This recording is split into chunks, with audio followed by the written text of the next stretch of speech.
Dans cette vidéo, il est question de la Passion selon saint Matthieu de Jean-Sébastien Bach.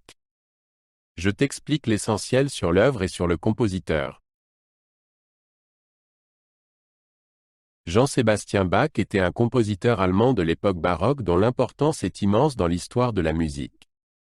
Son œuvre, le clavier bien tempéré, est un recueil de préludes et de fugues dans les 24 tonalités majeures et mineures. Bach a composé ce cycle pour démontrer qu'il était possible de jouer dans toutes les tonalités sur un piano bien tempéré.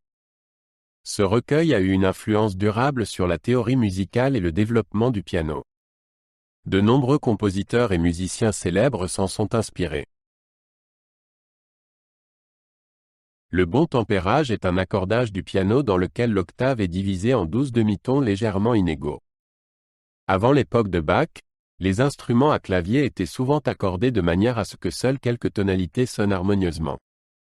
Le clavier bien tempéré de Bach a montré qu'il était possible de produire des sons musicalement propres et harmonieux dans toutes les tonalités. Cette approche a permis une plus grande flexibilité musicale et a ouvert de nouvelles possibilités pour les compositeurs et les musiciens. Le clavier bien tempéré se compose de deux parties, chacune contenant 24 préludes et fugues. Chaque partie commence par un prélude et une fugue en do majeur et se termine par un prélude et une fugue en si mineur. Cette structure était révolutionnaire, car elle passe systématiquement par toutes les tonalités. Les préludes et les fugues sont chacun coordonnés et présentent une grande variété de formes et de styles musicaux. Les pièces du clavier bien tempéré présentent différents défis techniques. Elles exigent des pianistes de la précision, une compréhension musicale et une bonne technique. Bach a utilisé ses compositions pour élargir les possibilités du jeu pianistique et développer différentes compétences techniques. Des courses rapides au thème de fugues complexes, l'œuvre offre une école complète du jeu pianistique.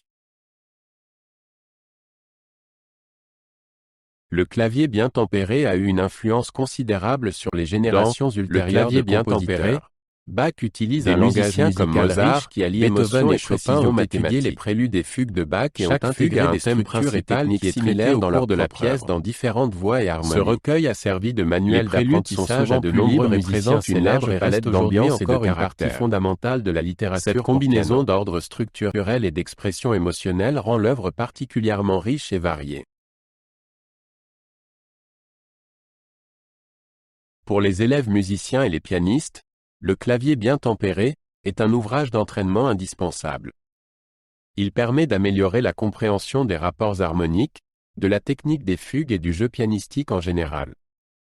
Les professeurs utilisent souvent certains préludes et fugues pour enseigner certains aspects techniques ou musicaux. L'œuvre est également un excellent exemple d'interprétation de la musique baroque sur le piano moderne. Outre son importance musicale et technique, le clavier bien tempéré a également un profond impact culturel.